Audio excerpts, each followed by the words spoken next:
Bonsoir à tous. Je me nomme Coco Quadre Félix. Je suis en face de vous ce soir pour développer le thème suivant. Quelle est l'origine de la Côte d'Ivoire? Ou encore, d'où vient la Côte d'Ivoire, notre pays? De nos jours, à notre époque, de nombreux responsables religieux reçoivent la révélation que de la Côte d'Ivoire partira le réveil spirituel du monde.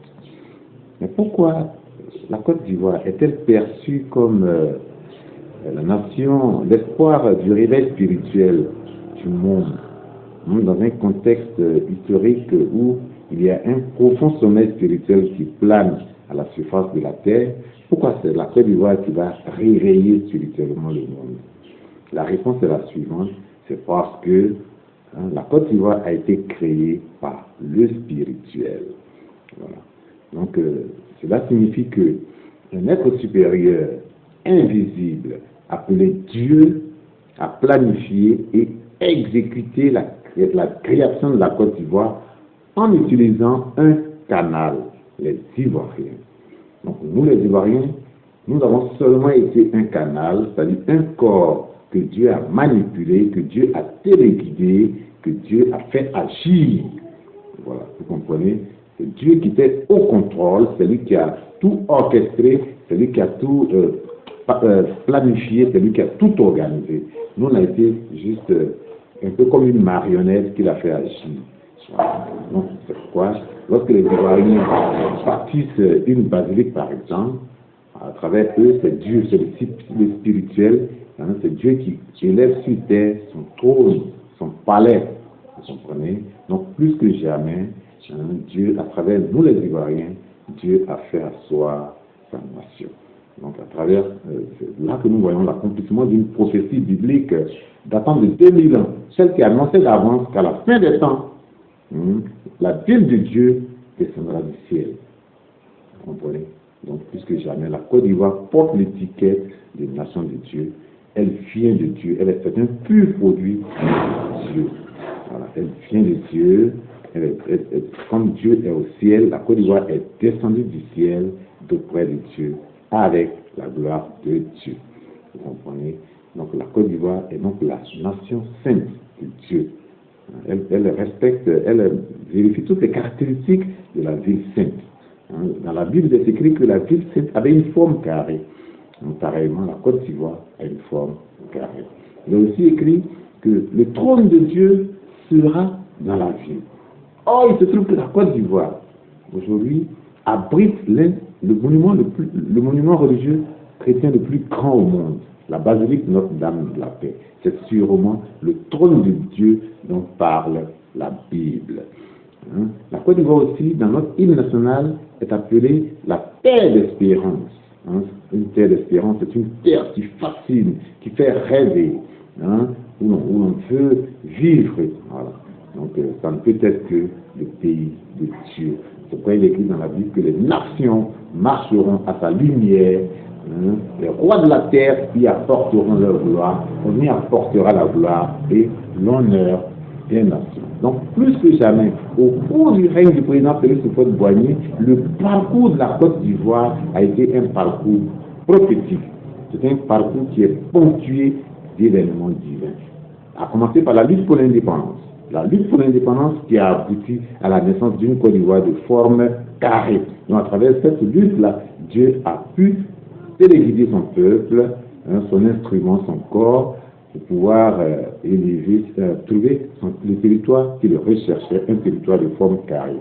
Et après l'indépendance, à partir de 1980, successivement, en 1980, le Vatican est venu.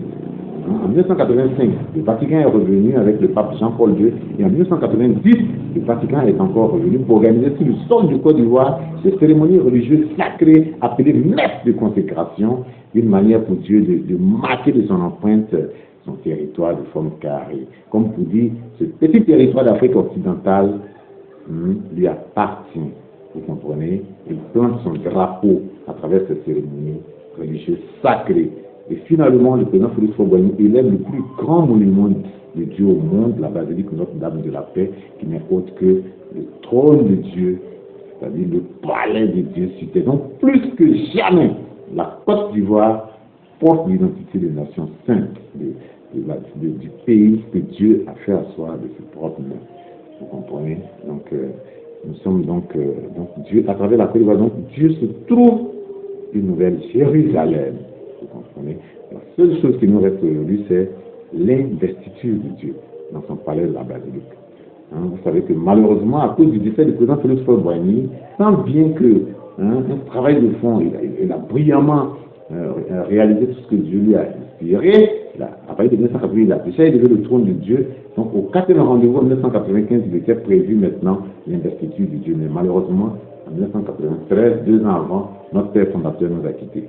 Et la cérémonie d'investiture est restée en suspens. Donc, nous avons fonctionné jusqu'aujourd'hui avec une basilique vide. Nous savons tous que la nature a horreur du vide. Lorsqu'il y a un vide quelque part, ce vide doit être comblé. Et c'est ainsi que le malin et ses esprits démoniaques se sont installés. Vous comprenez? Donc la Côte d'Ivoire, le pays de Dieu, a été pris en otage depuis cette époque jusqu'à aujourd'hui. Il a été kidnappé par les forces du mal. Donc c'est avec un environnement spirituel pollué de mauvais esprits que nous avons franchi le cap de l'an 2000 pour connaître un début du 21e siècle tragique et dramatique, avec son cortège de larmes et de pleurs. Donc ces esprits maléfiques nous ont dressé les uns contre les autres. Nous avons connu la guerre. Aujourd'hui, donc, nous allons donc aborder la dernière partie à l'approche de l'an 2020. Pour éviter le scénario de l'an 2000, il est très important pour nous, finalement, de rechercher et de retrouver l'apparence humaine de Dieu. Il faut retrouver l'occupant de la basilique, le maître des lieux. Ça ne nous arrange pas lorsque nous fonctionnons avec une basilique vide.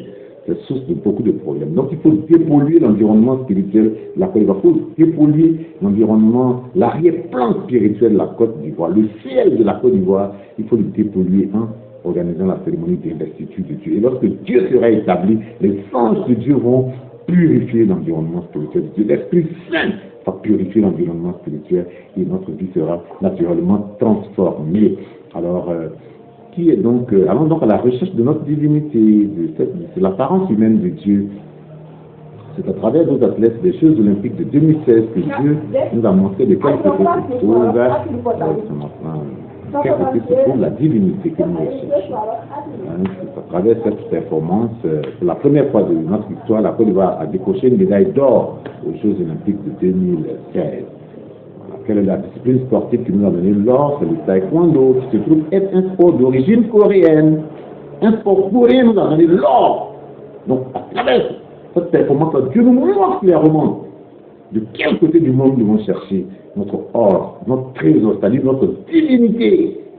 Dieu se trouve du côté de la Corée. Allons donc à la recherche de notre divinité, munie de notre basilique. Car c'est la basilique elle-même qui retrouve son occupant. De qui s'agit-il exactement? Arrivé là-bas, notre attention est attirée par une femme. Il s'agit de Madame Moon, la femme, l'épouse du révérend Samuel Moon. Son époux et elle sont les vrais parents de l'humanité. Ils sont le Seigneur du second avènement. Ils sont l'apparence humaine de Dieu. Si l'époux n'est pas là, son épouse joue valablement le rôle de la fille unique de Dieu. C'est merveilleux et extraordinaire. Nous avons enfin retrouvé notre divinité. Pour prouver que c'est effectivement elle, nous avons dû comparer sa demeure avec notre basilique. Tout à l'heure dans la vidéo, vous le verrez. C'est vrai, sa demeure ressemble étrangement à notre basilique. Preuve que c'est la divinité qui doit cohabiter avec nous. Maintenant que nous avons terminé, l'heure est donc au rassemblement et à l'union pour accueillir et recevoir Mme Moon, notre maman nationale, avant de franchir le cap de l'an 2020. Avec elle à nos côtés, la Côte d'Ivoire sera propulsée à la face du monde. Et deviendra la lumière qui va éclairer le reste du monde. Comme c'est écrit en Apocalypse, les nations marcheront à sa lumière. Je vous remercie. La pleine lune a coupé le souffle, a brillé sur tout ça.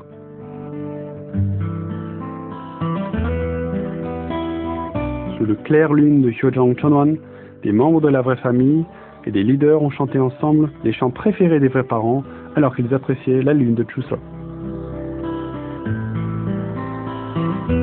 Tous ont souhaité longue vie et bonne santé à la vraie mère et l'établissement de Chongiku. comme ils regardaient le beau ciel nocturne au-dessus du Cheonggyeong. Les leaders ont promis de devenir la lumière du Hyeojang dans la Providence.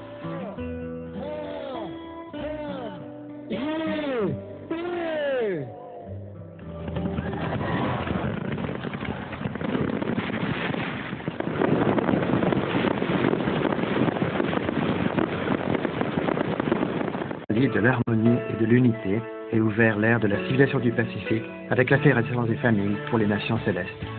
La marche vers le monde a commencé avec l'Afrique. 어머님! 안녕하세요! 그래, 기도 많이 하고 잘 있어.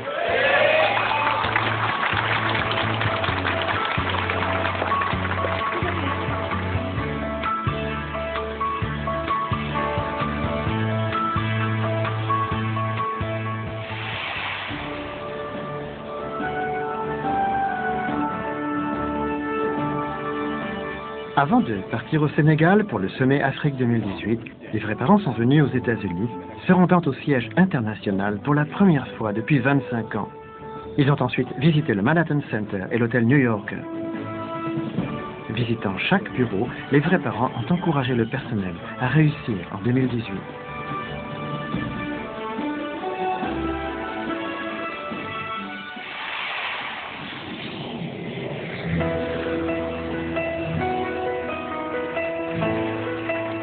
Le lendemain, les vrais parents sont arrivés au Sénégal comme hôtes officiels de l'État sénégalais. Ils ont été reçus sous les acclamations.